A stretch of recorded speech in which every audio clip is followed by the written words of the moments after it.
नमस्कार, आगाज टाइम्स देख रहे हैं आप। मैं हूं आपके साथ पलक शर्मा। वक्त हो गया उत्तर प्रदेश उत्तराखंड की बड़ी खबरों का। तो आइए रुक करते हैं प्रमुख खबरों की ओर, जहां पहली खबर जौनपुर से है। नवागत जिलाधिकारी सैमुअल पाल ने मंगलवार की सुबह 10:25 पर कलेक्ट्रेट परिसर स्थित कोषागार में कार्यभार ग्रहण किया है। इससे पूर्व उन्हें गार्ड ऑफ ऑनर दिया गया व CDO ध्रुव खवाड़ी और साथ ही खाड़िया CRO अजय अम्बस्ट और साथ ही ADM परमानंद झा व वरिष्ठ कोषाधिकारी उमा शंकर ने पुष्पगुच्छ देकर उनका स्वागत भी किया। विदित हो कि रविवार को निवर्तमान जिलाधिकारी डॉक्टर दिनेश चंद्र का स्थानांतरण विशेष सचिव पद लोक निर्माण विभाग के पद पर हो गया है। 2013 बैच के सैमुअल पाल इससे पूर्व कानपुर के केस्को के प्रबंधक पद पर तैनात थे।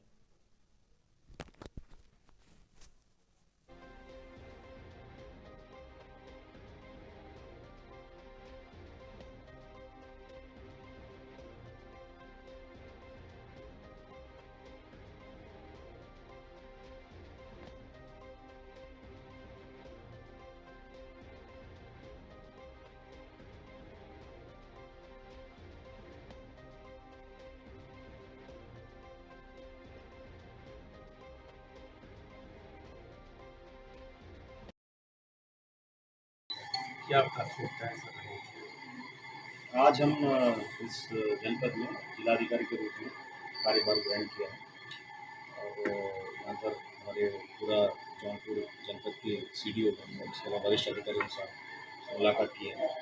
वो हमारे सरकार की टॉप प्रायोरिटी है। जो भी कार्य सरकार द्वारा सेवाएं मुहैया किया जा रहा है उसको सही आदमी तक पहुँचना बहुत ज़रूरी है और समय पे पहुँचना चाहिए।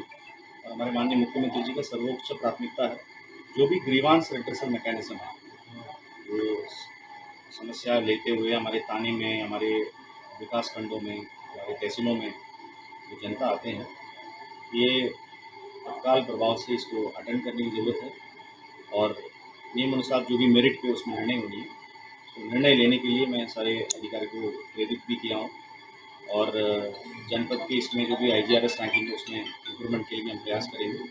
और इसके अलावा विकास संबंधित जो भी कार्य हमारे उत्तर प्रदेश सरकार द्वारा लागू किया जा रहा है उसको टॉप मोस्ट प्रायोरिटी में उसको मॉनिटरिंग करते हुए विशेष रूप से जो बड़े परियोजनाएं हैं उसको समयबद्ध तरीके से उसको एग्जीक्यूशन होना है और उसमें गुणवत्तापूर्ण कार्य करने के लिए हमारे अधिकारी, हमारा टीम पूरा लगे रहेगा।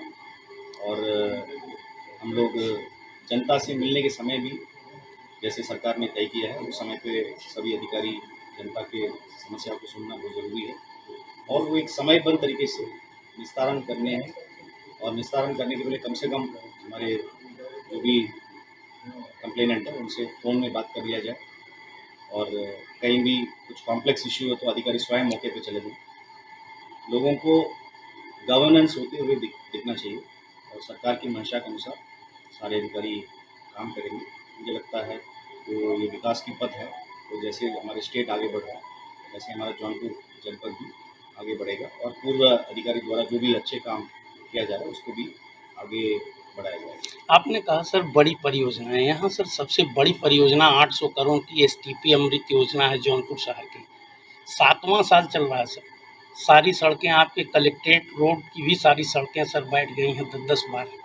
पूरे शहर की स्थिति बहुत ही, क्या इस पर भी सर आप इसके संबंध में जो भी हमारे नोडल ऑफिसर्स हैं उनके साथ बैठक करते हुए जो भी इसमें काम को पूरा करने की बाधा है उसको दूर करते हुए जल्दी से जल्दी इसको जनता के हित में मतलब वर्केबल कंडीशन में लाने के लिए, फंक्शनल करने के लिए हर संभव प्रयास किया जाए। जौनपुर बड़ा जिला है सर, जमीनी विवाद बहुत है, सरकारी जमीन पर कब्जे के मामले भी बहुत सारे हैं, बंजर और तालाब भीटा, इससे कैसे सर निपटेंगे? हमारे सरकार की उच्च प्राथमिकता विशेष रूप से जो रेवेन्यू और लैंड रिलेटेड कोर्ट केसेस है उसको त्वरित निस्तारण करने की ज़रूरत है। इसमें सारे स्टेक होल्डर्स का भी कोऑपरेशन करने की ज़रूरत है।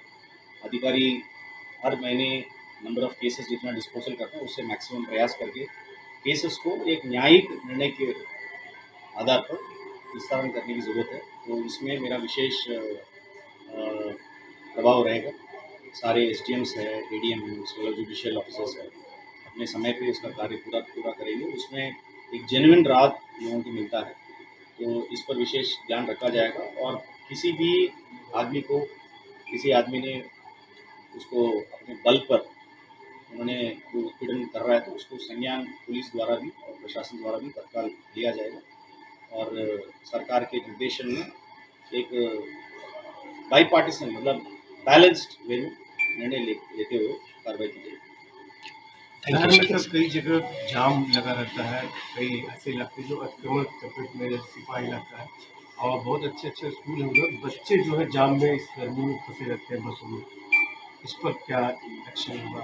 अभी इसके संबंध में बहुत ज़्यादा जानकारी नहीं है, तो इसको जब हम लोग क्षेत्र भ्रमण करेंगे तो पता चलेगा, उसके आधार पर उचित कार्रवाई।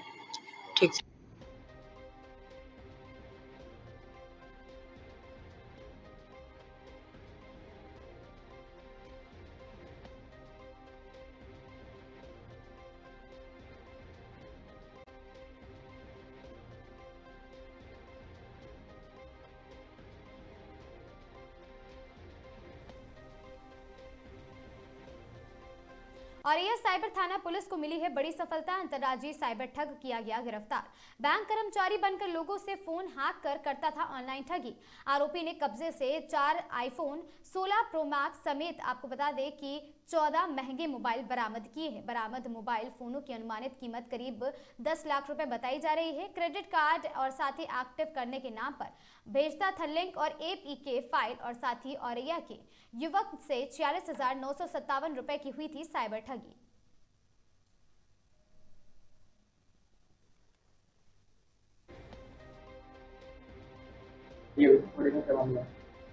देखिए, आज दिनांक 4 मई 2026 को जनपद औरैया में एक साइबर अपराध की घटना का सफल अनावरण हुआ है। जनपद औरैया में रहने वाले कासिम बेग, जो कि एक मुकदमे के वादी हैं, रहने वाले हैं कस्बा खानपुर के, कोतवाली औरैया के, इनके द्वारा बताया गया कि एक अज्ञात व्यक्ति द्वारा बैंक कर्मचारी बनकर नए क्रेडिट कार्ड को एक्टिव करना व पासवर्ड बनाने के नाम पे एक व्हाट्सएप पर इनको APK फाइल भेजा गया, जिसको इनके द्वारा इंस्टॉल कर लिया गया। उसके बाद में इनके फ़ोन को हैक करके उनके क्रेडिट कार्ड से ऑनलाइन शॉपिंग की गई और मोबाइल फ़ोन खरीदे गए। तत्पश्चात इनके द्वारा सूचना दी गई और मुकदमा अपराध संख्या 12/26 यहाँ पे पंजीकृत हुआ। आज साइबर थाने की टीम द्वारा इस घटना का सफल अनावरण करते हुए एक अभियुक्त, जिसका नाम है कमल कुमार पुत्र जालो मंडल, रहने वाला सरैया हाट थाना, जिला दुमका, झारखंड, उम्र 23 वर्ष, को गिरफ्तार किया गया है। इसके पास से इसी प्रकार से फ्रॉड किए हुए 14 मोबाइल फ़ोन, स्मार्टफोन बरामद हुए हैं, जिसमें 4 आईफोन हैं, एक सैमसंग का फ़ोन है व अन्य भी महंगे मोबाइल फ़ोन हैं। इन सभी की अनुमानित कीमत लगभग 10 लाख रुपए है। ये सील पैक्ड फ़ोन है, जिसको फ्रॉड की धनराशि से खरीदा जाता है, फिर अन्य लोगों को बेचा जाता है। इसमें जो अभियुक्त गिरफ्तार हुआ है, इसके विरुद्ध में एक 2025 में भी IT एक्ट का मुकदमा थाना सरैया हाट, जनपद दुमका, राज्य झारखंड में पूर्व से 2025 से ही पंजीकृत है। इसमें अभी पूछताछ अभियुक्त से की जा रही है और साथ ही साथ इस चेन में और जितने भी लोग संलिप्त हैं उनके बारे में पता किया जा रहा है और उनके विरुद्ध भी कठोर विधिक कार्रवाई की जाएगी। औरैया पुलिस की जिलेवासियों की कोई अपील है? जी, इसके संबंध में मैं आपके माध्यम से सभी से ये अपील करना चाहूँगा कि किसी को भी आप अपना OTP ना बताएं। साथ ही साथ किसी की भी भेजी हुई कोई भी APK फाइल या किसी भी प्रकार की फाइल को अपने मोबाइल फ़ोन में इंस्टॉल ना करें। इससे आपके मोबाइल फ़ोन में आने वाला OTP व अन्य सारे आपके जो पर्सनल डेटा है, वो जो कोई भी व्यक्ति जो साइबर फ्रॉडस्टर है वो देख सकता है और इस प्रकार का फ्रॉड हो सकता है। तो आप लोग अपनी तरफ से जो इसमें सावधानी बरतें और किसी भी अन्य अनट्रस्टवर्दी लिंक पे या किसी भी फाइल पे क्लिक ना करें, उसे इंस्टॉल ना करें।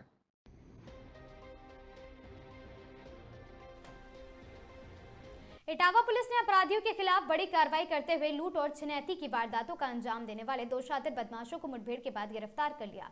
भरतना थाना क्षेत्र के घसारा तिराहा पर चेकिंग के दौरान बदमाशों ने पुलिस पर फायरिंग कर दी, जिसके जवाब में पुलिस ने घेराबंदी कर दोनों को दबोच लिया। मुठभेड़ में एक आरोपी विश्वनाथ उर्फ BP के पैर में गोली लगी है, जिसे तुरंत जिला अस्पताल भर्ती कराया गया। आपको बता दें कि 2 अवैध तमंचा, 315 बोर, 6 जिंदा कारतूस, 4 खोखा कारतूस, 53,700 रुपए नगद, एक पल्सर मोटरसाइकिल बरामद की गई है।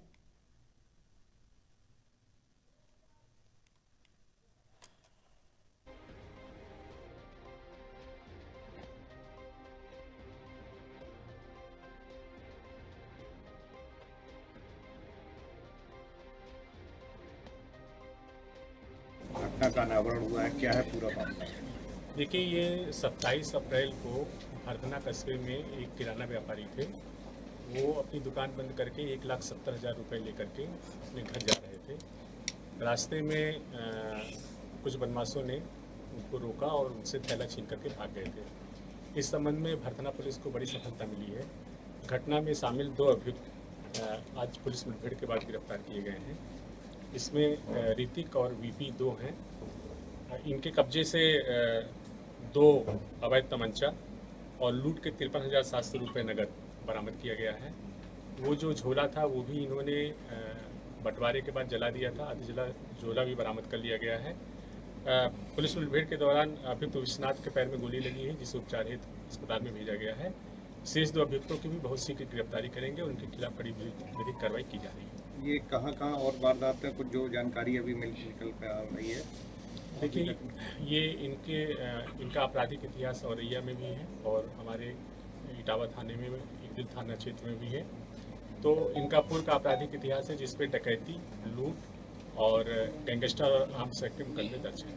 सर, ये जो लूट की थी इन लोगों ने, क्या पहले रैकी की गई, किस तरीके की आमतौर पर ऐसी छीना बनने में? नहीं, ये इसमें इनको पहले से पता था कि ये जो कैश का बैग है ये अपने हैंडल में टांग करके ले जाते हैं। इसकी रैकी हुई थी। वो डिग्गी में भी नहीं रखते हैं, इनको पता था, और ना ही कोई सुरक्षा का विशेष इंतजाम रखते थे। ये इनकी जानकारी थी, इसी आधार पर इनको टारगेट किया। किस तरह किया करते थे, मतलब बैंक? बात सामने आई थी कि करीब 17 लाख रुपए की लूट हुई थी। पुलिस की पड़ताल में क्या निकल करके सामने आया, कितनी रकम? देखिए, ये वादी मुकदमा ने स्वयं बताया है। जब उन्होंने अपना पूरा हिसाब लिखा, उन्होंने FIR में लिखा था कि बाद में मैं बताऊंगा। 17 लाख की लूट नहीं थी, वो 1,70,000 रुपये की लूट थी। वादी ने इस चीज़ को कहा भी कि हम 1,70,000 बोलना चाह रहे थे, लेकिन मीडिया के सामने मुझसे 17 लाख निकल गया था। ये चीज़ उन्होंने स्वीकार किया है और लिख करके भी दिया। अच्छा, किस तरह ये लूट किया, मतलब रेकी किया करते थे, मतलब बैंक या व्यापारी कैसे ये टारगेट करते थे घटनाओं को अंजाम देने के लिए? देखिए, ये अपराधी भरथना कस्बे में अपने रूटीन की खरीदारी के लिए आते थे। रहने वाले औरैया के जरूर हैं, लेकिन इनका जो निकट का मार्केट है वो भरथना है, और उसी दौरान इन्होंने इस रैकी को अंजाम दिया है। इनके अलावा और भी कोई अपराधी है? हाँ, अभी 2 अपराधी और हैं, उनके खिलाफ कार्रवाई शेष है। इटावा पुलिस को बड़ी सफलता मिली है। एक अंतर जनपदीय वाहन चोर गिरोह का भंडाफोड़ किया गया। पुलिस ने 8 शातिर चोरों को गिरफ्तार किया है, जबकि उनके कब्जे से 14 चोरी की मोटरसाइकिल, अवैध तमंचा, कारतूस और चाकू बरामद किया गया है। आपको बता दें, एसएसपी इटावा के निर्देशन में अपराध के खिलाफ चलाए जा रहे अभियान के तहत थाना सैफई पुलिस को मिली है बड़ी कामयाबी। 3 और 4 मई की रात रकुया नहर पुल पर चेकिंग के दौरान पुलिस को सूचना मिली कि चोरी की मोटरसाइकिलों के साथ कुछ संदिग्ध युवक इलाके में घूम रहे थे। पकड़े गए आरोपियों से पूछताछ में चौंकाने वाला खुलासा हुआ। ये गिरोह सैफई, पीजीआई और साथ ही आसपास के इलाकों में रेकी कर मोटरसाइकिल चोरी की वारदातों को अंजाम दिया करता था। फिलहाल पुलिस बाकी बरामद वाहनों की जानकारी जुटाने में लगी है और गिरोह से जुड़े अन्य सदस्यों की तलाश भी जारी है।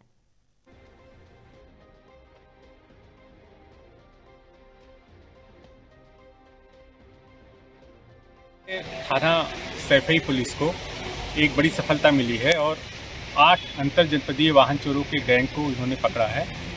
इस गैंग में जो रैकी करने वाले, चोरी करने वाले, गाड़ियों को बिकवाने वाले, उसका चेसिस नंबर, इंजन नंबर बदल करके उसका पहचान मिटाने वालों को, इनको सबको गिरफ्तार किया गया है। ये गैंग मूलतः मैनपुरी का रहने वाला है। हमारे यहाँ सैफई पीजीआई से और इटावा में अन्य जगहों से भी इसने गाड़ियाँ चोरी करी हैं और कई गाड़ियाँ मैनपुरी से चोरी करी हैं। अब तक 14 गाड़ियाँ बरामद हुई हैं, इसमें से 3 गाड़ियाँ कनेक्ट हो गई हैं। अन्य गाड़ियों के बारे में कहां से चोरी की गई है, इसके बारे में जानकारी की जा रही है। अच्छा, जिस तरह जनपद में अनेक जगह से चोरी की वारदातें सूचनाएं आती हैं, तो क्या कोई कनेक्शन इस गैंग से उनका हाँ, फिलहाल ये गैंग 8 लोगों का जो हमें मिला हुआ है, ये हमारे जनपद इटावा में और मैनपुरी में काफ़ी सक्रिय रहे हैं। ये अन्य जनपदों में या अन्य राज्यों में भी कार्रवाई किए होंगे, चोरी की घटना किए होंगे, इसके बारे में हम लोग जानकारी कर रहे हैं। ठीक है।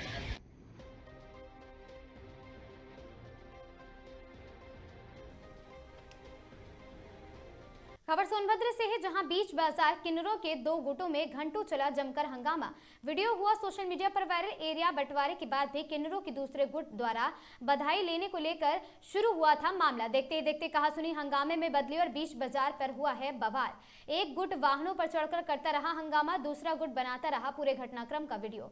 हंगामे से लोगों में अफरा तफरी का माहौल। बाजार में मौजूद बच्चे, महिला हुई है हलाकान और साथ ही मुख्य मार्ग पर यातायात पूरी तरह बाधित रहा। जाम में फंसे रहे राहगीर और वाहन चालक। दोनों गुटों को चौकी ले जाकर कराया गया समझौता। दोबारा ऐसी हरकत न करने की दी गई सख्त चेतावनी। पिपरी थाना क्षेत्र के रेणुकूट स्थित गांधी मैदान के समीप किन्नरों के दो गुटों में हुआ विवाद। आया मामला सामने।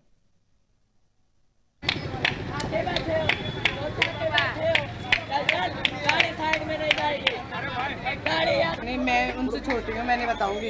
ये चुनार के हैं, ये चुनार में जाए, यहाँ गलत आए, यहाँ बाधा उठा रहे हैं। शक्ति नगर में लौंडे लेके आए थे उस दिन 20 गाड़ियाँ लेके आए थे कम से कम लौंडों की। ये इलाका किसका है? मतलब यहाँ सब मांग सकते हैं ना, तो सब लोग मांग सकते हैं ना। तो नहीं नहीं नहीं, जो यहाँ के लोग हैं वही मांग सकते हैं। कार छिड़ी हमारे पास है, हमारे पास है, लूट मार करते हैं ये लोग, लूट मार चोरी। तो यहाँ हर बार आप लोग आ जाते हैं? नानी मांगती है यहाँ पे, किरण नानी।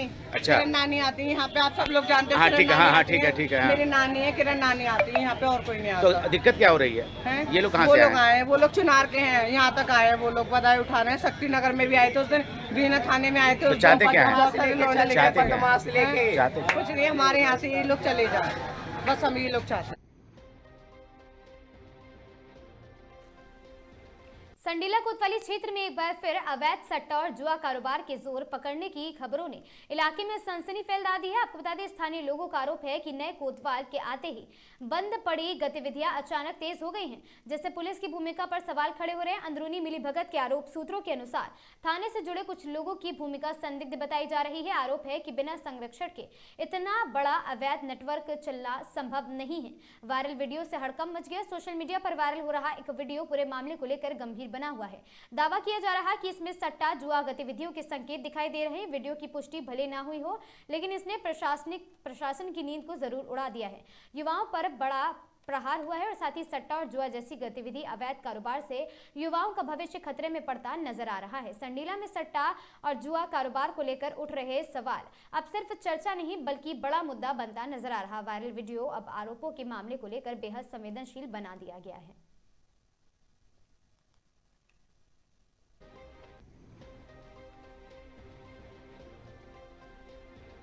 उन्नाव सरकार ने बढ़ाया मानदेय, प्रशासन ने किया है सम्मान।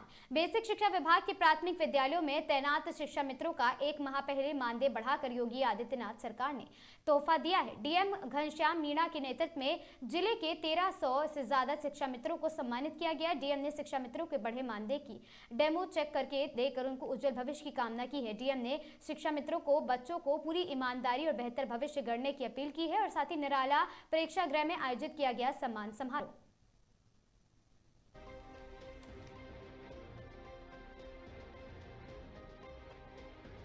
जितने भी हमारे जो शिक्षा मित्र हैं उनके सम्मान के अंतर्गत एक प्रोग्राम आयोजित किया गया था।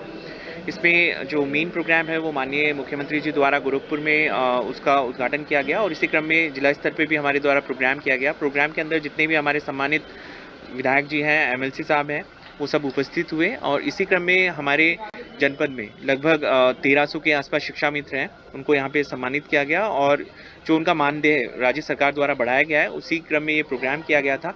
कुछ जो हमारे शिक्षा मित्र हैं उनको हम लोग ने मंच पे भी उनको सम्मानित किया और उनको एक जो डेमो चेक है वो प्रदान किया। साथ ही जितने भी हमारे गणमान्य अतिथि थे उन्होंने अपने व्यक्तित्व रखे और पूरा विश्वास है कि आज का जो प्रोग्राम है इससे एक अच्छा मैसेज आएगा और साथ ही जो हमारी शिक्षा का जो स्तर है उसको और हम लोग सुदृढ़ करने का प्रयास करेंगे और जितने हमारे टीचर्स हैं वो और ज़्यादा इसमें सहयोग और भाग लेंगे।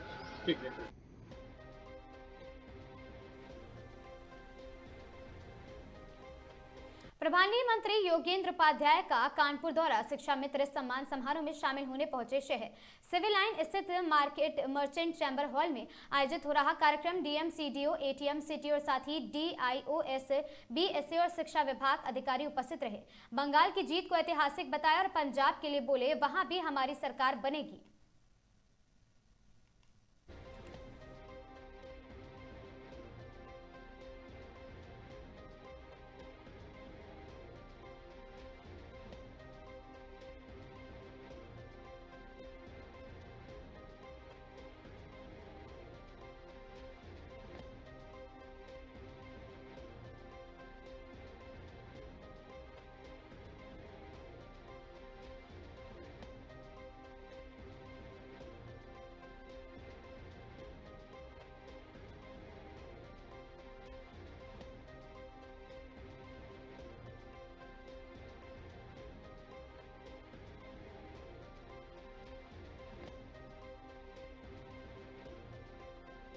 मंत्री जी कानपुर आए, क्या कुछ कहेंगे?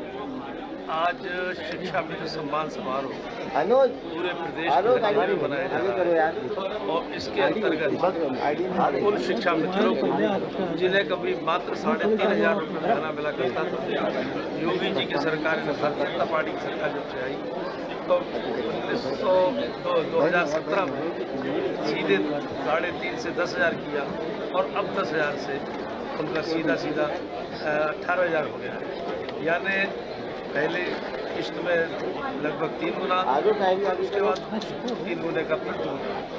तो ये हमारे उस सरकार का वो सोच कि अंतिम पायदान में बैठे व्यक्ति की चिंता करना और खासतौर से शिक्षक जो आने वाली पीढ़ी का निर्माता है, देश का निर्माता है, उसको चिंता करना, वो भूखा न रहे, वो संसाधन विहीन ना हो, इसीलिए उनको कैशलेस चिकित्सीय सुविधा भी उपलब्ध कराई है और उसी के सम्मान समारोह आज था, उसमें शिरकत करने में बीजेपी प्रचंड बहुमत से जीती है। ये उसका परिणाम है कि जो लोग मुस्लिम तुष्टीकरण की पराकाष्ठा पर हिंदुत्व को चोट दर चोट पहुंचाते थे, उसकी जीत है कि जो हिंदू हित की बात करेगा वही देश में राज करेगा, या उनकी जीत है जिन्होंने महिलाओं के आरक्षण देने की कोशिश की थी और जिन लोगों ने उनको छीनने की कोशिश की, उनकी हार है। यानी जो महिला हित की बात करेगा वही देश पर। जो अपनी शिक्षा नीति पर चर्चा की उसके बारे में क्या कहना है? शिक्षा नीति हिंदी पाठ्यक्रम को लेकर देखिए, शिक्षा नीति 2020 अगर इसमें तो बड़ी विशाल संक्षिप्त जिस तरह से 5 राज्यों के बच्चों को सरकारी में पढ़ाने की नीति जो है नेपाल में लागू हो गई है, उत्तर प्रदेश में क्या कुछ है? देखिए, हम किसी के फॉलोवर नहीं है, हमने शिक्षा नीति ऐसी बनाई है जो अपने आप हमें संस्कार दे। जिस तरह से 5 राज्यों में चुनाव हुए हैं और नतीजे आए हैं, क्या लगता है? भारतीय जनता पार्टी का परचम मोदी जी के नेतृत्व में जो फहरा है और इसमें मैं कहता हूँ कि मोदी जी का नेतृत्व, हमारे अमित शाह जी की रणनीति, सुनील बंसल जी का प्रबंधन और योगी जी का लोकप्रियता और उनकी चुनाव में सभाओं की मेहनत, उसका परिणाम हुआ। मंत्री जी लगातार पंजाब की बात चल रही बनी, मंत्री जी लगातार यूपी विकास का मॉडल तो है पूरे देश में और बंगाल में तो दूसरे। मंत्री जी, एक चुनाव खत्म हुआ है, उसके बाद पंजाब की बात उठने लगी, क्या कुछ कहेंगे? सरकार हर जगह बनेगी। अब ये परचम जो भाजपा का लहरा रहा है, अब अश्वमेध का घोड़ा छूट गया है, हर जगह विजेता बनके निकलेंगे।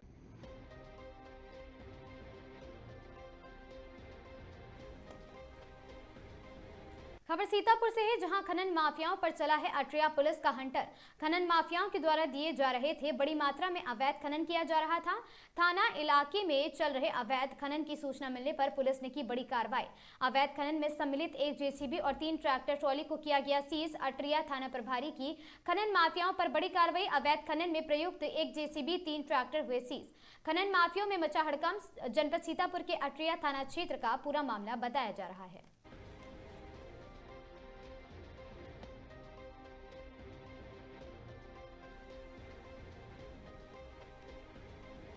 खबर सोनभद्र से है, जहां पुलिस ने चोरी गिरोह का किया भंडाफोड़। घर में घुसकर चोरी करने वाले गिरोह का खुलासा। मौके से 3 शातिर अभियुक्त गिरफ्तार। चोरी के माल का कर रहे थे आपस में बंटवारा। पुलिस ने घेराबंदी कर दबोचा। महिलाओं के आभूषण, पायल, बिछिया बरामद। पीतल के बर्तन भी बरामद किए गए। 490 रुपए नगद भी मिले। पूछताछ में घर में घुसकर चोरी की बात कबूली है। एक अन्य आरोपी अभी भी फरार अभियुक्त की तलाश में जुटी है पुलिस।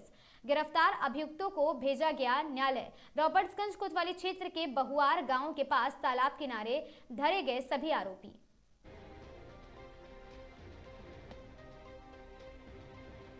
सीतापुर जनपद के खैराबाद में अवैध प्लॉटिंग पर चला प्रशासन का बुलडोजर। NH 24 में लगी जमीन पर ओम सिटी नाम से हो रही थी अवैध प्लॉटिंग। करीब 40 बीघा जमीन पर प्रशासन ने बड़ी कार्रवाई की है।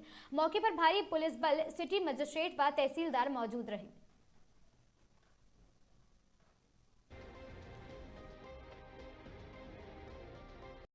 कार्रवाई हुई है, क्या मामला पूरा? आज यहाँ पे ये ललियापुर है खैराबाद में, यहाँ लगभग 30 से 40 बीघा की जो जमीन है जो कि ग्रीन में आती है, इसी पे कार्रवाई हुई है और इसमें इनको पहले से नोटिस दी जा चुकी थी। हमारा मेन उद्देश्य ये है कि ये जनहित में कार्रवाई है, क्योंकि भविष्य में इस तरह की कोई समस्याएं हमारे सीतापुर वासियों को ना झेलना पड़े, कि उनको कल को उनके जो निर्माण है उनको जोड़े जाए, और ये क्लीन है तो ये क्लीन ही रहना है। इस केस में कार्रवाई पूर्व में भी इस जमीन पे कार्रवाई हुई थी, क्या कारण था कि दोबारा फिर से बड़ोतरा हुआ इस पे? पूर्व में मुझे ऐसा पता चला कि यहाँ पे गेट वगैरह तोड़ा गया था, इससे पूर्व भी ये आए हुए थे, तो इनको मैंने एक बार बताया कि भाई आप यहाँ पे ग्रीन है, इस पर किसी तरह का निर्माण न करिए, बट ये सब डिवीजन किए जा रहे थे और बार बार इनकी शिकायतें आ रही थी, उसी के क्रम में इस पर कार्रवाई की। इसके अलावा आप कहाँ पर हैं? अभी यहीं पे है खैराबाद में। ये कितने बीघा जमीन हो, क्या कीमत होगी इसकी? लगभग 30 से 40 बीघा बताई जा रही है, और कीमत तो अभी मैं आपको पता करके ठीक है।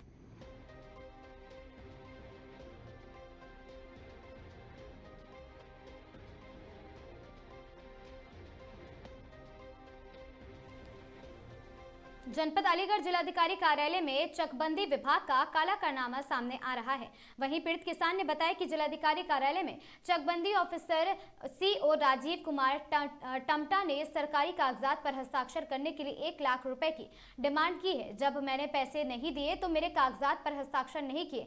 मेरी प्रॉपर्टी का मामला अलीगढ़ जनपद के बॉर्डर पर है, और जिसमें माननीय हाईकोर्ट द्वारा ऑर्डर दिया गया था। जनपद के सभी उच्च अधिकारियों ने आदेश भी दिया था। जब भी चकबंदी विभाग के ऑफिस में पैसा का खेल खुलेआम चल रहा है, जिसमें वहां रिश्वत के मामले में पहले ही सस्पेंड हो चुके हैं। चकबंदी विभाग सीओ राजीव कुमार टमटा द्वारा किसानों को बोला जाता है ऊपर तक पहुंच है, मेरा कोई कुछ नहीं बिगाड़ सकता है। और साथ ही आपको बता दें, पीड़ित द्वारा बताया गया इस मामले को लेकर अधिकारियों को अवगत करा चुका हूं। इस भ्रष्ट अधिकारी के खिलाफ कोई कार्रवाई नहीं हुई है। लेकिन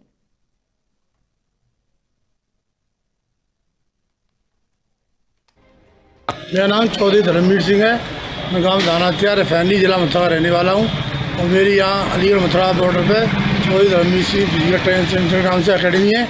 वहाँ पे मैंने 5-6 बीघा ज़मीन ली थी, 1 साल हो गई, और 1 साल होने के बाद दाखिला खारिज हो गया, और वहाँ विपक्षी लोगों ने मेरी बहनों को ध्वस्त कर दिया, जोत दिया।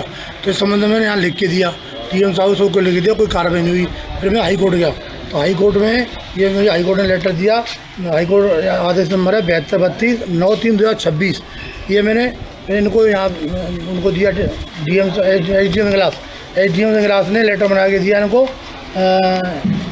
1/137/14/4/2026 को, क्या ये निशानदेही का निस्तारण कराया जाए।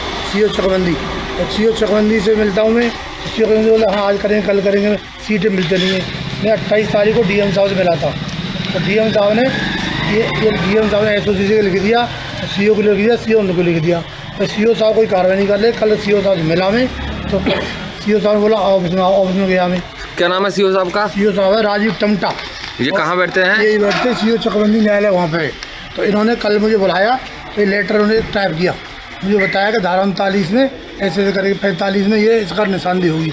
लेटर बना दिया, सब हो गया। मैं 6 बजे वहाँ रहा, तो ठीक है अभी लेटर तुम्हारा मैं देता हूँ, साइन कर देता हूँ। इसमें लेखपाल जाएगा और थाने के लिए लिख दिया है, इसकी आपकी निशानदेही हो जाएगी। मगर मैं 6 बजे तो बैठा रहा, फिर बोले ऐसा करो 1 लाख रुपये दो।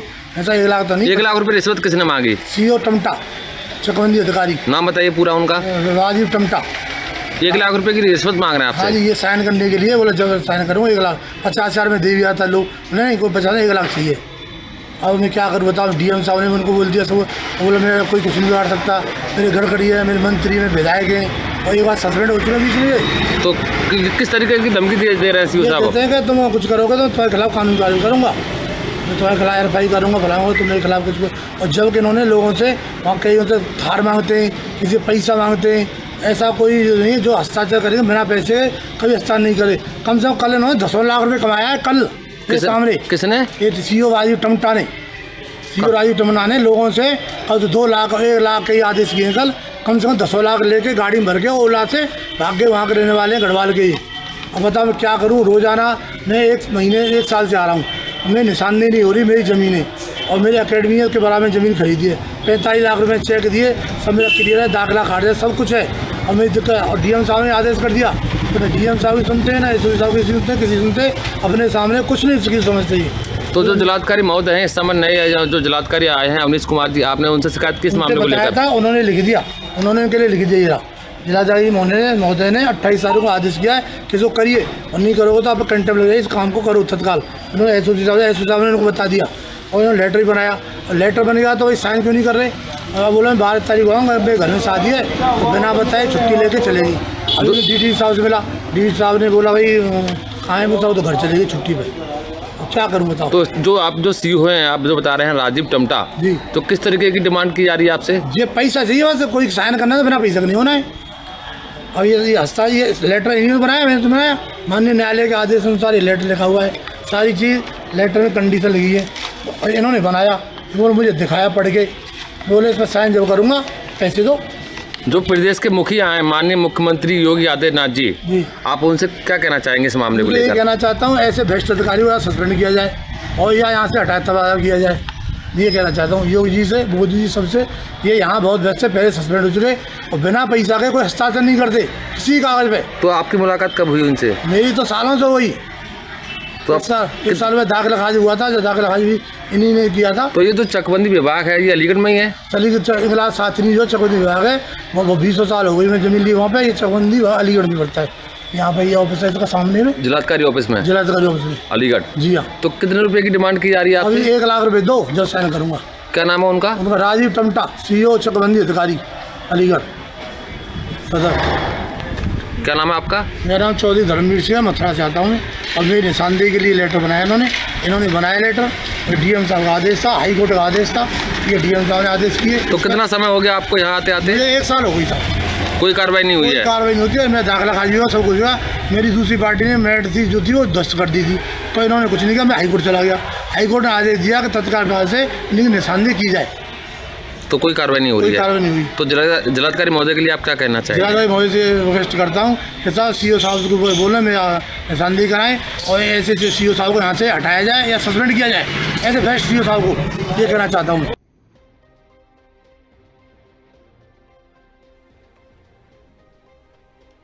जनपद अलीगढ़ के थाना लोधा क्षेत्र का मामला पुलिस परिवार का मामला। बता दें पीड़ित परिवार पीड़ित के घर में पीड़िता का देवर अमरोहा में कांस्टेबल और साथी, जबकि लोधा पुलिस इस मामले को गंभीरता से नहीं ले रही है। पीड़ित महिला व उसके परिवार को दबंगों ने घर में घुसकर की मारपीट और धारदार हथियार से जानलेवा हमला किया। लगातार मिल रही है जान से मारने की धमकी। क्षेत्रीय लोधा पुलिस मामले को संज्ञान नहीं ले रही, जबकि कांस्टेबल इस मामले को कई बार एसएचओ से मुलाकात कर चुका है, पर कोई भी संतुष्ट जवाब नहीं मिला अभी तक।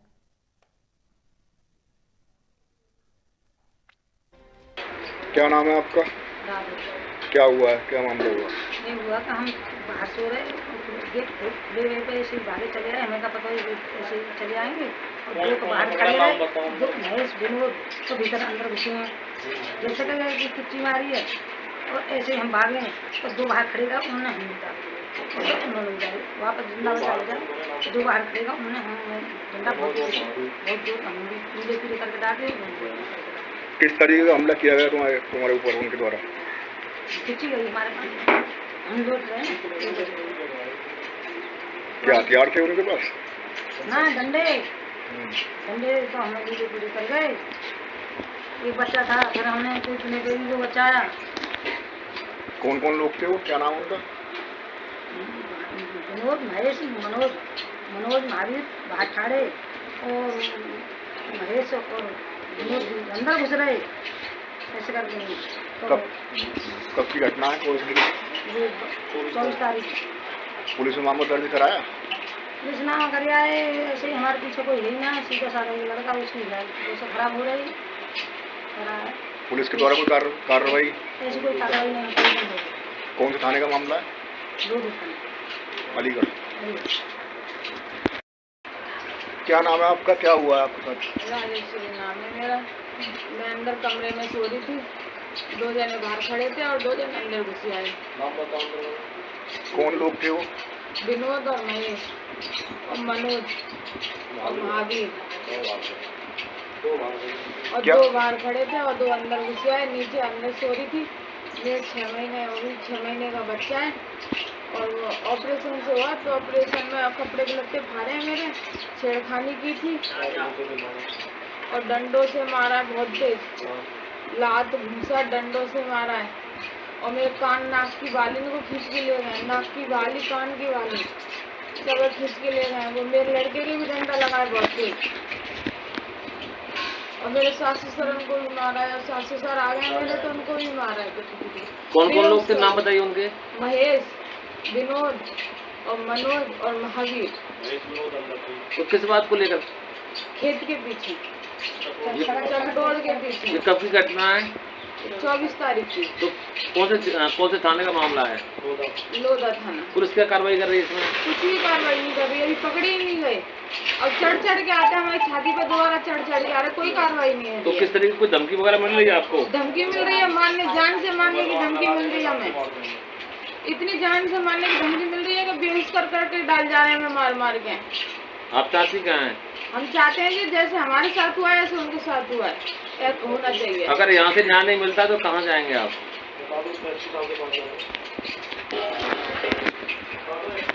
एसपी साहब के पास जाएंगे, यहाँ कार्रवाई नहीं हो रही तो फिर हमारी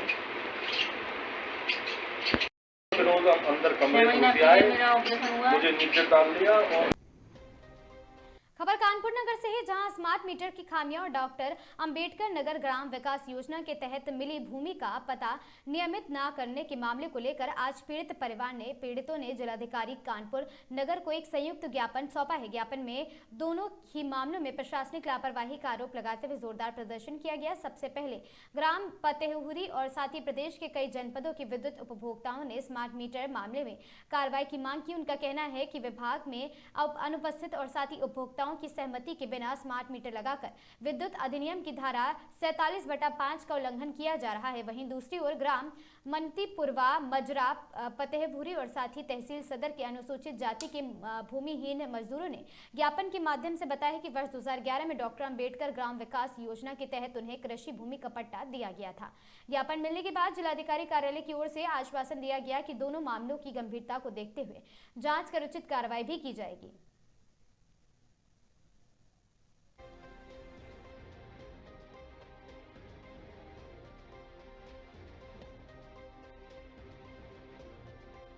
संज्ञान न लिए जाने के संबंध में महोदय सादर अवगत कराना है कि ग्राम फतेहपुरी व उत्तर प्रदेश के कई जनपदों में विद्युत विभाग द्वारा विद्युत अधिनियम की धारा 47/5 का उल्लंघन करते हुए उपभोक्ताओं की सहमति के बिना स्मार्ट मीटर लगा दिए गए और उपभोक्ताओं को तमाम शिकायतों के बावजूद न तो मीटर बदले जा रहे हैं और न ही उनकी समस्याओं पर सर जो है हमारे समाज के लोगों की, लेकिन अराजकता तो भूमाफिया लोग इस पे कब्जा किए हुए हैं।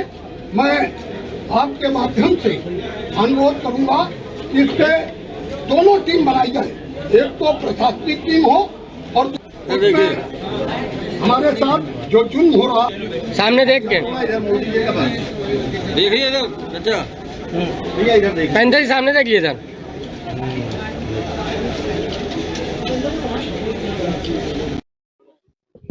आज यहाँ पे किस लिए इकट्ठा हुए थे और क्या मांगे? इस समय पूरे प्रदेश में दलितों पर बार अत्याचार हो रहा है, चाहे स्मार्ट मीटर को लेके हो, चाहे 15 साल पहले हमारे पट्टे हुए, भूमाफिया उस पर कब्जा करना चाहते हैं और कब्जा करके जमीन को बेचना चाहते हैं। पतौरी गांव है, हमारी मांग है। और दूसरा, संपूर्ण प्रदेश में अनुसूचित जात के लोगों को स्कॉलरशिप नहीं दी जा रही है और जो SC ST एक्ट के मुकदमे लिखे गए उनको आज तक साल भर हो गए और उनको आज तक आर्थिक सहायता नहीं दी गई है। ये जो दलितों पे अत्याचार किया जा रहा है, और जबकि मुख्यमंत्री ने कहा कि बाबा साहब की जितनी मूर्तियां हैं उनको सुंदरीकरण किया जाए, तो सुंदरीकरण तो होता नहीं है। बाबा साहब की मूर्तियों को तोड़ा जा रहा है, उनका अपमान किया जा रहा है। ये अम्बेडकरवादी लोग, ये संविधान को मानने वाले लोग, ये किसी भी कीमत पर हम बर्दाश्त नहीं करेंगे और ईंट का जवाब हम पत्थर से देने की क्षमता रखते हैं और देंगे। मुझे कहा गया कि ये जो आपकी, एक तो हमारे आंदोलन से स्मार्ट मीटर जो है हटाने की बात पूरे प्रदेश में हो गई है। स्मार्ट मीटर नहीं है, ये ये खून पीऊ मीटर है। खून मतलब जितने भी आदमी हमारे गरीब गुरुए लोग हैं, इनका बिल्कुल इंजेक्शन से खून निकाला जा रहा है। जैसे हम लोग खून डोनेट करते हैं, ये अपने आप निकाल ले रहे हैं, इसी जबरन। ऐसे नहीं, अभी किडनी कांड हुआ, ऐसे ही लोगों के साथ मैं बड़ी विनती के साथ आपके माध्यम से मुख्यमंत्री से कहना चाहता हूँ कि हमारी सारी समस्याओं का निदान हो, और जो लाखों लाख हमारे जूनियर स्कूल बंद किए जा रहे हैं, हमारी शिक्षा पे प्रतिबंध लगाया जा रहा है, उसको तत्काल चालू किया जाए। और हम सभी लोगों को, जो लोगों ने आंदोलन में सहयोग किया है, मैं उनका, पास्टर जितेंद्र जी हैं, वकील साहब हैं, सभी का, शैलेंद्र भाई हैं, और प्रधान जी तो हमारे मुखिया ही हैं, मैं उन सब का आभार व्यक्त करते, मीडिया का भी। और यहीं पर कार्यक्रम समाप्त।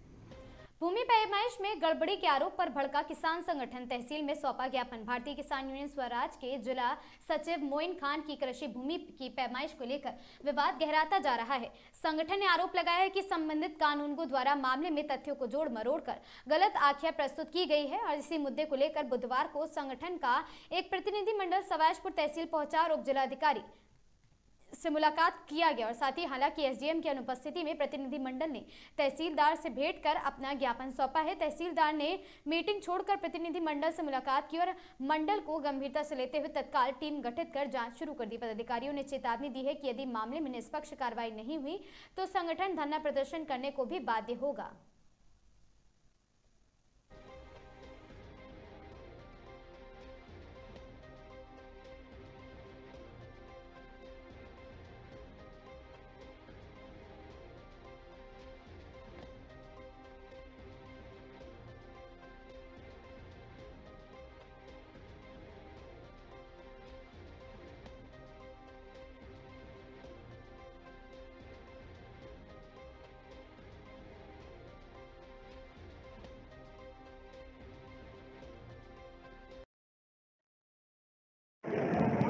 की समस्या को लेकर आप लोगों ने उप जिलाधिकारी महोदय से मुलाकात की है।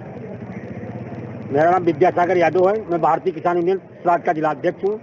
हमारे अल्पसंख्यक के जो है जिला सचिव मोइन खान जो ग्राम असमदा के रहने वाले हैं, वहाँ पर जो प्रमोद कुमार जी हैं वो कानून को, उनके द्वारा जो हमारे जिला महासचिव के साथ शोषण किया जा रहा है और लगातार भ्रष्टाचारी में लुप्त हैं, और वहाँ पर पैसा लेके हमारे पदाधिकारियों को नाकाम करके और पैसा लेने वाले व्यक्तियों का काम किया जा रहा है। इसलिए मैं आप उप जिलाधिकारी महोदय सभापति को मिल रहा हूँ, लेकिन उप जिलाधिकारी की न मौजूदगी होने के कारण तहसीलदार से महोदय से उन्होंने बात की, आवाज करके उन्होंने कहा आपके जो है समस्या का निराकरण हम कराएंगे।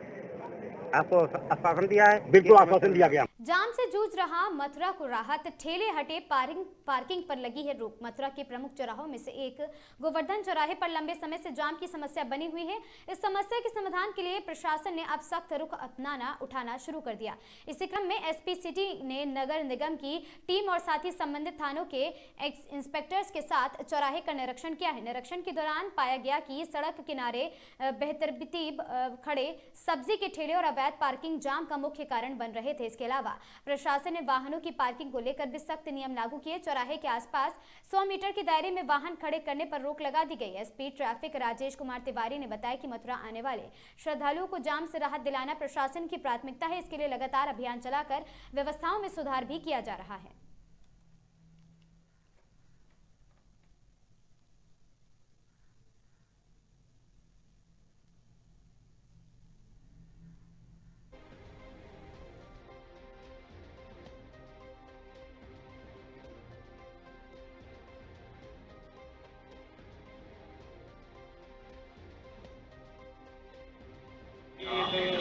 निरीक्षण किया गया, क्या बोलते हैं? गोवर्धन चौराहा पर हम लोग खड़े हैं। यहाँ पर एसपी सिटी साहब नगर निगम से और बाकी अन्य यहाँ के दोनों इंस्पेक्टर जिसका थाना क्षेत्र, ये यहाँ पर जो गाड़ियों के खड़े करने से और सब्जी से इससे जो थोड़ी सी जाम की समस्या उत्पन्न हो रही थी, इसमें हम लोगों ने निरीक्षण किया। नो वेंडिंग जोन में जैसे सब्जी वाले को खड़ा होना उसके निर्धारित जगह पर है, वहाँ पर हम लोग खड़ा करने के उनको निर्देशित किया गया। वहाँ साफ सफाई की व्यवस्था कराई जाएगी नगर निगम के माध्यम से। तो बाकी चौराहे पर जितनी गाड़ियाँ खड़ी हो रही हैं उनको एक 100 मीटर की लाइन उनको निर्धारित की गई है।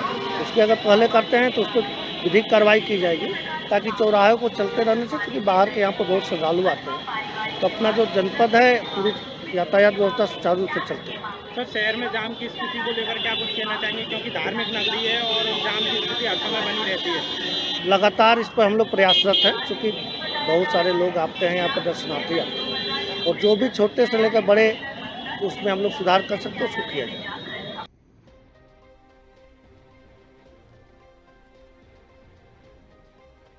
मथुरा में स्मार्ट मीटर पर बवाल, बिजली घर पर कांग्रेस का प्रदर्शन, 2 बड़ी चेतावनी। जनपद मथुरा में इन दिनों स्मार्ट मीटर को लेकर विरोध तेज होता जा रहा। आम जनता के साथ साथ विपक्षी दल इसके खिलाफ सड़कों पर उतर आए हैं। इसी क्रम में मथुरा कैंट स्थित बिजली घर पर कांग्रेस कार्यकर्ताओं ने जोरदार प्रदर्शन किया। प्रदर्शनकारियों का आरोप है कि स्मार्ट मीटर के एरिया जनता पर अतिरिक्त आर्थिक बोझ डाला जा रहा है, और साथ ही प्रदर्शन में बड़ी संख्या में महिलाओं ने भी हिस्सा लिया और सरकार की नीतियों के खिलाफ अपना कड़ा विरोध दर्ज कराया है। कांग्रेस के जिलाध्यक्ष ने प्रशासन और सरकार को चेतावनी देते हुए कहा कि मथुरा जिले में किसी भी कीमत पर स्मार्ट या प्रीपेड मीटर लागू नहीं होने दिया जाएगा। फिलहाल इस मुद्दे को लेकर मथुरा में सियासी माहौल गरमाया हुआ है। अब देखना ये होगा कि इसके विरोध के बाद ऊर्जा विभाग और प्रशासन का रुख क्या अपनाते हैं वे सभी लोग।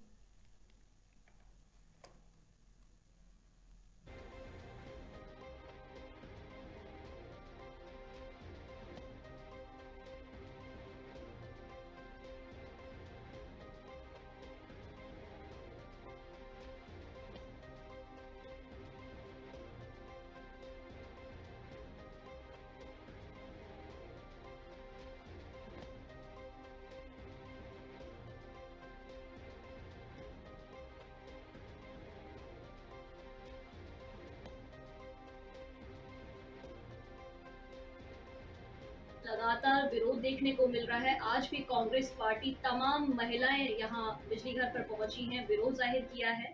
क्या कुछ कहना चाहिए? देखिए, ये एक स्मार्ट मीटर जो है टेक्नोलॉजी के हिसाब से सेंट्रल गवर्नमेंट की महत्वाकांक्षी योजना थी।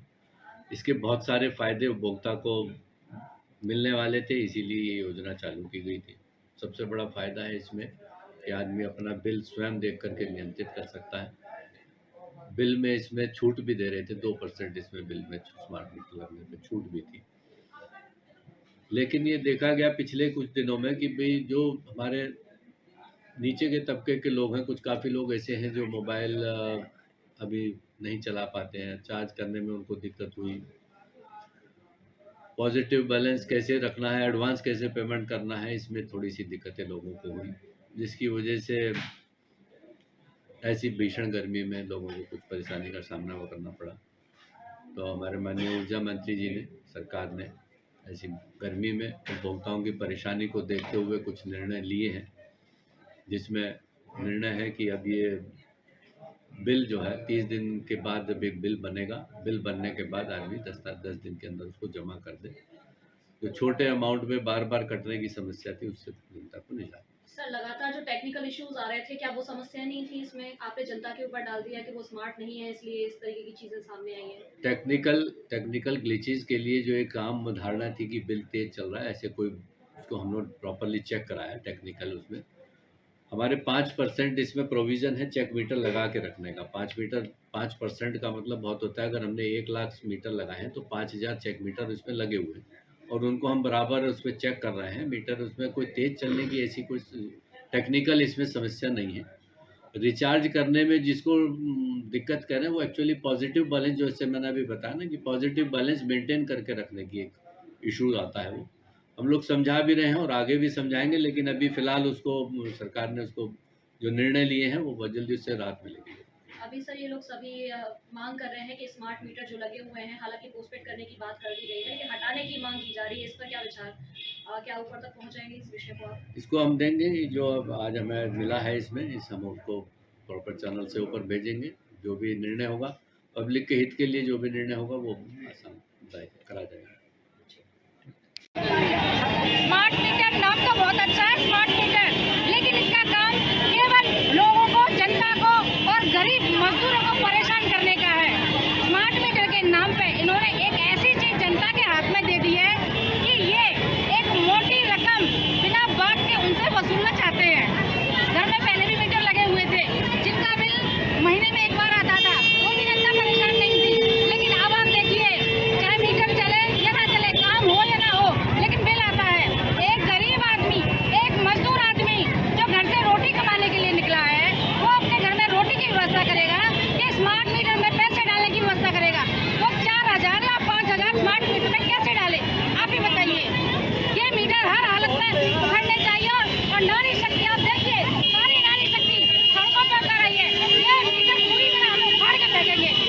जौनपुर जनपद के कलेक्ट्रेट स्थित प्रेक्षागृह में बेसिक शिक्षा विभाग द्वारा शिक्षा मित्र सम्मान एवं बढ़े हुए मानदेय वितरण कार्यक्रम का भव्य आयोजन किया गया। समारोह में शिक्षा मित्रों ने योगदान को सराहा गया और उन्हें शिक्षा सम्मानित करते हुए उनका उत्साहवर्धन भी किया गया। कार्यक्रम का शुभारंभ मुख्य अतिथि राज्य मंत्री स्वतंत्र प्रभार खेल एवं युवा कल्याण गिरीश चंद्र यादव, राज्यसभा सांसद सीमा द्विवेदी और साथ ही MLC ब्रजेश सिंह प्रिंशू और साथ ही जिलाधिकारी सैमुअल पॉल इन समेत अन्य अतिथियों द्वारा फीता काट कर दीप प्रज्वलित कर किया गया। इस दौरान लखनऊ में आयोजित मुख्यमंत्री कार्यक्रम का सजीव प्रसारण भी देखा गया और उनके संबोधन को भी सुना गया। मानदेय बढ़ने पर खुशी की लहर हुई है और मुख्य अतिथि गिरीश चंद्र यादव ने शिक्षा मित्रों को बधाई देते हुए कहा कि उनकी लंबी समय से चली आ रही मांग को सरकार ने पूरा किया है। राज्यसभा सांसद सीमा द्विवेदी ने इसे शिक्षा मित्रों के सम्मान का दिन बताते हुए कहा कि शिक्षा व्यवस्था में पारदर्शिता और सुधार के लिए लगातार प्रयास किए जा रहे हैं। सम्मानित हुए शिक्षा मित्र कार्यक्रम में 8 शिक्षा मित्रों को प्रतीकात्मक रूप से 18,000 का चेक देकर सम्मानित किया गया।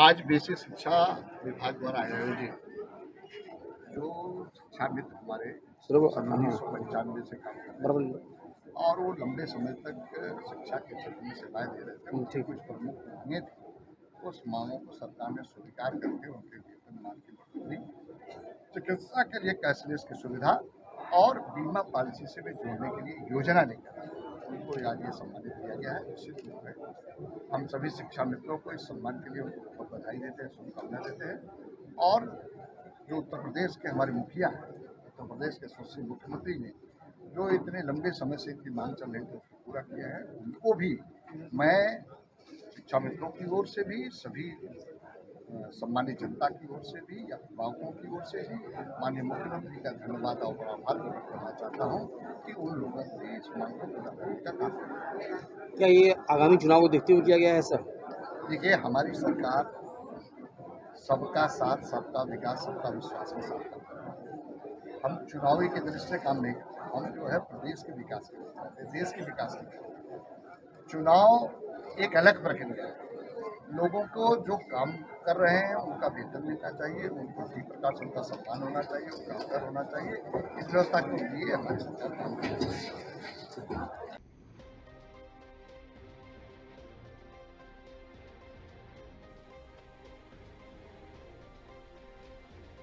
सरोवर नगरी नैनीताल के हनुमान मंदिर स्टाफ हाउस के पास DSB कॉलेज में पढ़ने वाली BSc की 20 वर्षीय छात्रा ने अज्ञात कारणों के चलते देर रात गले में दुपट्टे का फंदा लगाकर आत्महत्या कर ली। सूत्रों से मिली जानकारी के मुताबिक छात्रा के पिता के निधन पूर्व हो चुका था। माता व दादी के साथ वह रहती थी। जैसे ही छात्रा का फंदे से लटके होने का समाचार पुलिस को मिला है, पुलिस मौके पर पहुंचकर शव को कब्जे में लेकर जांच के लिए भेज दिया गया है।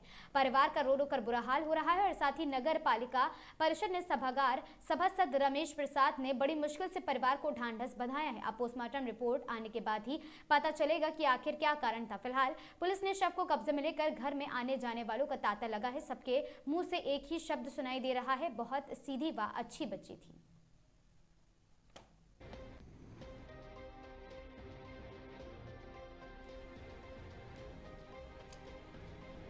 लालकुआं की बिंदु खत्ता को राजस्व गांव का दर्जा दिलाए जाने की मांग को लेकर आज 2 दिवसीय कार्मिक अनशन में खुली चर्चा के लिए विभागीय एवं प्रशासनिक अधिकारियों को आमंत्रण दिया गया, जिसमें आज दूसरे दिन तराई पूर्वी वन प्रभाग के उप प्रभागीय वनाधिकारी अनिल जोशी ने धरना स्थल पर पहुंचकर आंदोलनकारियों की मांग के बिंदुओं को उच्च अधिकारियों के समक्ष रखने का आश्वासन देते हुए कुल 6 मई को आंदोलन स्थल पर DFO के आने की जानकारी दी है। वहीं आपको बता दें, आंदोलनकारियों ने कहा है कि जब बिंदु खत्ता राजस्व गाँव की सभी प्रक्रिया पूरी की जा चुकी है तो फिर बिंदु खत्ता राजस्व ग्राम की अधिसूचना जारी करने में किस बात की देरी हो रही है। इसके साथ ही कल 6 मई को विशाल जनसभा की रणनीति तय की गई है, जिसमें संबंधित प्रशासनिक अधिकारी समेत हजारों ग्रामीण मौजूद रहेंगे।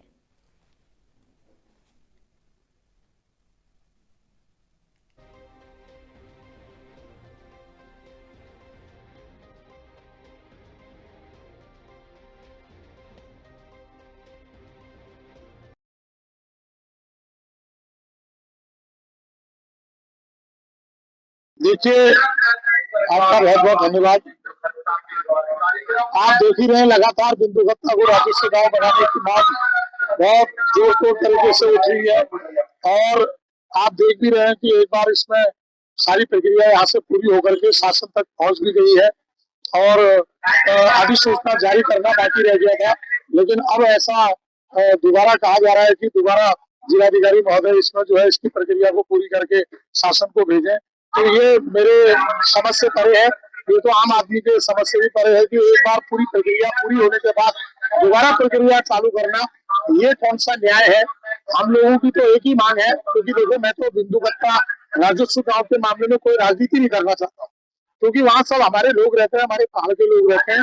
हम ये चाहते हैं कि उनको बिंदुकत्ता को राजस्व गांव मिलना चाहिए और राजस्व गांव का दर्जा मिलना चाहिए, ये उनका अधिकार है। और कई वर्षों से कई दशकों से हमारे बुजुर्ग लोग वहाँ पर जो संघर्ष कर रहे हैं, उस संघर्ष का परिणाम ये होना चाहिए, आने वाली पीढ़ी को ये लगना चाहिए कि हम भी एक राजस्व गांव के अंदर रहते हैं। इसलिए वो मांग है, वो जरूरत है और वो जरूरत पूरी होनी चाहिए, वो मांग पूरी होनी चाहिए, उसको राजस्व गांव बनाना चाहिए। और मैं सरकार से भी कहना चाहता हूँ, आपके माध्यम से सरकार के प्रतिनिधियों से भी कहना चाहता हूँ, सरकार से भी कहना चाहता हूँ कि आप तत्काल प्रभाव से उसमें अधिसूचना जारी करिए, क्योंकि इसकी जो प्रक्रिया है वो तो नीचे से पहले ही पूरी होकर जा चुकी है। और आप ही ने पहले कहा, सरकार के प्रतिनिधियों ने कहा कि सारी प्रक्रिया पूरी हो गई, और आज सरकार के प्रतिनिधि कह रहे हैं कि दोबारा उसमें प्रक्रिया करी जा रही है, तो ये समझ से परे है। ये शहीद स्मारक की से शुरुआत करके यहाँ पर 2 दिन का कृमि कंसन और 6 तारीख को विशाल जनसभा का आयोजन किया गया है। इसका एजेंडा ये था कि जो हमारा 4 और 5 का कृमि कंसन है, इसमें क्षेत्र के सम्मानित जनप्रतिनिधि और जो प्रशासन के लोग हैं उनको अवगत कराया था कि वो हमसे पूछे कि हमारी जो पत्रावली है, जो हमारा दावा था वो डीएलसी से पास होने के बाद शासन में चले गया था, तो वो किस कारण रोका गया, उसके लिए चर्चा थी। आज बस वन विभाग से एसडीओ साहब यहाँ पर आए, अभी तक का कोई भी पदाधिकारी चाहे शासन के और प्रशासन में से बस एक एसडीओ साहब आए हैं और कोई नहीं आया। और कल यहाँ पर विशाल जनसभा है, तो मैं ये कहना चाहती हूँ, वन अधिकार अधिनियम 2006 के तहत 1600 गांव अन्य राज्यों में राजस्व गांव हो चुके हैं और उत्तराखंड राज्य में ही हरिद्वार और रामनगर में 6 गांव हो चुके हैं। उसी के आधार से 2006 के नियम के आधार से बिंदुकत्ता भी राजस्व गांव होना चाहिए, हमारी ये मांग है। अगर हमारी पत्रावली में कहीं पर कमी है तो उससे अवगत कराएं। पहले आप कह रहे, पहले क्षेत्र के सम्मानित जनप्रतिनिधि कह रहे थे कि इसका निर्मलीकरण करके होगा। मैं ये कहना चाहती हूँ, वन अधिकार अधिनियम 2006 में कहीं पर भी ये नहीं लिखा है कि इसका निर्मलीकरण होगा। तो मैं ये कहना चाहती हूँ, हमारे क्षेत्र बिंदुकत्ता को राजस्व गांव बनाने के लिए हमें, अभी तो हम शहीद स्मारक पर बैठे, हमें देहरादून भी जाना पड़ेगा, तो इसकी हम लड़ाई लड़ेंगे और बिंदुकत्ता को राजस्व गांव बनाने में सभी लोग सहयोग करके इसको पूरा करेंगे, इसकी लड़ाई।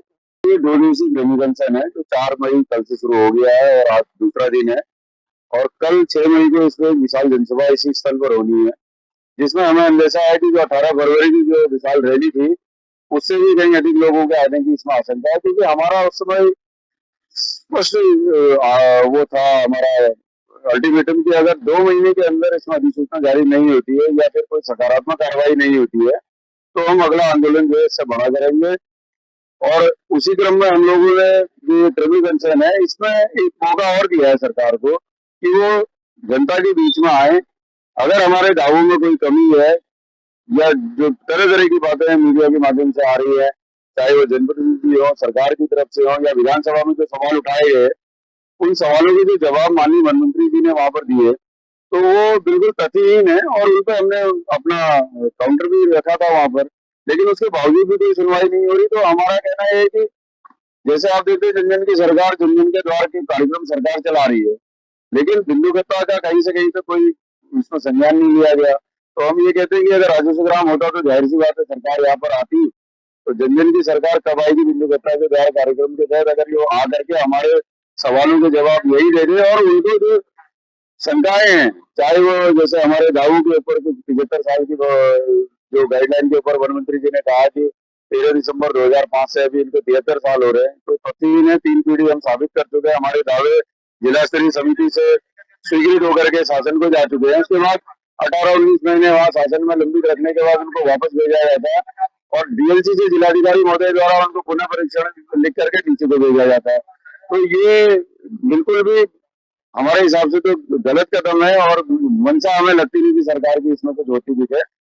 एक अभी थोड़ी देर पहले हमारे बीच में फौज साहब यहाँ पर आए हुए हैं, तो वो उनका कहना है कि कल डीएफओ साहब यहाँ पर आएंगे इस चर्चा में भाग लेने, हमें उनको भी आमंत्रित किया हुआ था। तो अपने कुछ प्रश्न यहाँ पर से जो हमने पूछने हैं उन प्रश्नों को लेकर के गए हैं, तो शायद हो सकता है उसकी तैयारी करके डीएफओ साहब कल यहाँ पर पहुंचेंगे। और अभी हमने आज पूरे एक पुनः निवेदन के लिए ज्ञापन एसडीएम साहब को दिया है कि कितने अधिकारी इस परिचर्चा में भाग लेने के लिए हमारे इस कार्यक्रम में आ रहे हैं या कितने जनप्रतिनिधि आ रहे हैं, उनकी सूची दे दें ताकि हम उनके हिसाब से चर्चा के लिए व्यवस्था कर सकें।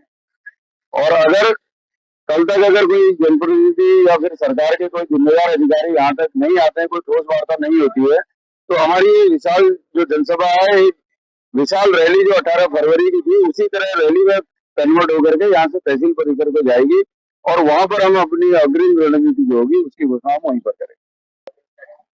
आज इस बैठक में प्रभारी वनाधिकारी के प्रतिनिधि के तौर पर मैं उपस्थित हुआ हूँ आज यहाँ पर।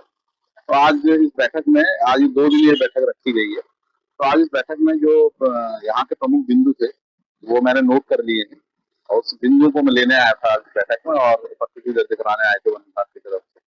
तो इसमें कल प्रभारी वनाधिकारी महोदय यहाँ पर संभवतः स्वयं उपस्थित होंगे और अपनी बात रखेंगे उन बिंदुओं के संबंध में। उन बिंदुओं को मैं वहां तक उनके स्तर तक पहुंचा दूंगा। पूरा अभी डिटेल से ही उच्च स्तर से ही कार्रवाई जो भी है वो होनी है। बस हमें तो अपनी विभाग की तरफ से जो बिंदु थे, जो सूचनाएं थी, वो उसको उच्च स्तर तक पहुंचाना है। बाकी का प्रभारी वनाधिकारी महोदय आके यहाँ पर उस रखे गए हैं, अपना पक्ष रखा गया है जो कि वनाधिकार के तहत शर्तें हैं। बस उन्हीं शर्तों के बारे में उन्हीं शर्तों को हम उच्च स्तर तक मेरा पहुंचाने का आज का काम है एज ए प्रतिनिधि के रूप में।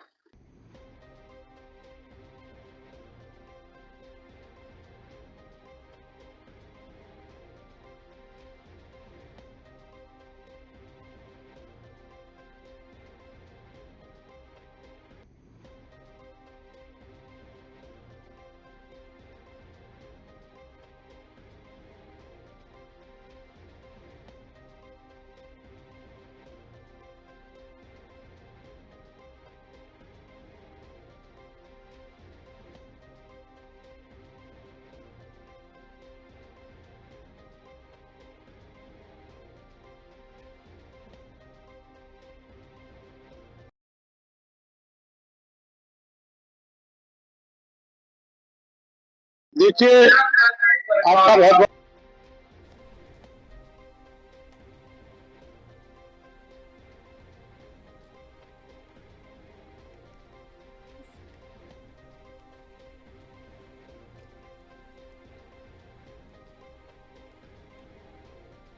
कैबिनेट मंत्री प्रदीप बत्रा ने आज रुड़की बस स्टैंड का फीता काटकर जीर्णोद्धार कार्य का शुभारंभ किया है। इस परियोजना पर लगभग 1 करोड़ रुपए की लागत आएगी, जिसके तहत बस स्टैंड को आधुनिक सुविधाओं से सुसज्जित किया जाएगा। कार्यक्रम के दौरान कैबिनेट मंत्री प्रदीप बत्रा ने कहा, रुड़की बस स्टैंड शहर का एक महत्वपूर्ण परिवहन केंद्र है और इसके लिए विकास से यात्रियों को बेहतर सुविधाएं मिलेंगी। उन्होंने बताया कि जीर्णोद्धार के बाद बस स्टैंड में साफ सफाई, बैठने की बेहतर व्यवस्था, आधुनिक शौचालय, पेयजल और यात्री प्रतीक्षालय जैसी सुविधाओं को प्राथमिकता दी जाएगी।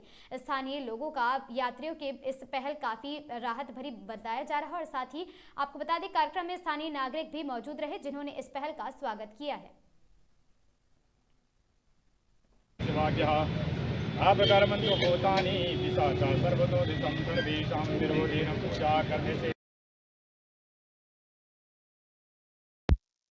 कार्य होना है। इसके अंतर्गत 2 गेट हमें बनाने हैं, बाउंड्री वाल बनाना है, प्लस इसके अंदर सीसी रोड वगैरह कुछ बनेगी। इतना प्रोजेक्ट 4 महीने में एक प्रोजेक्ट हमारा पूरा हो जाएगा। तो कितना फायदा होगा इससे पब्लिक को?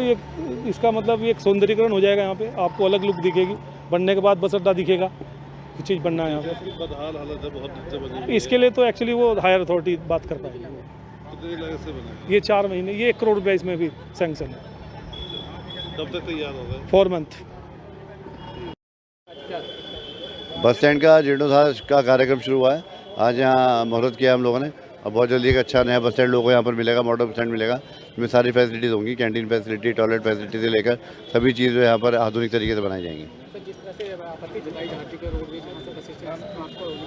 वो आपत्ति जताने वाले से आप पूछेंगे ज़्यादा बेहतर है, जो आपत्ति जता रहे थे। सारे बस स्टैंड अच्छे होंगे, पूरे उत्तराखंड के बस स्टैंड नए बनने जा रहे हैं, अच्छे होंगे सभी बस स्टैंड।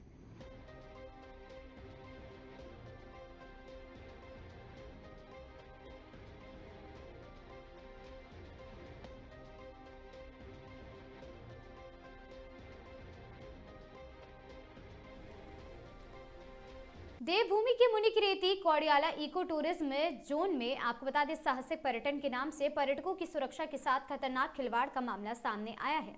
आपको बता दें, पर्यटन विभाग की सख्ती के बाद इन कंपनियों के खिलाफ रिपोर्ट उत्तराखंड भेजी गई। यहां 5 ऐसी राफ्टिंग कंपनियां पकड़ी गई जो नियमों की अनदेखी कर आधी रात को ओवरलोडिंग के साथ गंगा में राफ्टिंग करवा रही थी। आपको बता दें कि 3 कंपनियों पर ओवरलोडिंग और टोकन पर्ची के नियमों के घोर उल्लंघन का मामला पकड़ा गया है। और स्वर्ग आश्रम की कंपनी का गाइड प्रतिबंधित वन क्षेत्र यूसुफ बीच में पर्यटकों को लेकर घूम रहा था। यहाँ इलाका सुरक्षित नहीं माना जाता है, फिर भी गाइड में पर्यटकों की सुरक्षा को ताक पर रखकर ये कंपनियां विभाग द्वारा प्रति पर्यटक तय किया गया शुल्क भी जमा नहीं कर पा रही थी। नियमों का उल्लंघन करने वाली कंपनियां शिवपुरी, फूल चट्टी और साथ ही तपोवन की हैं।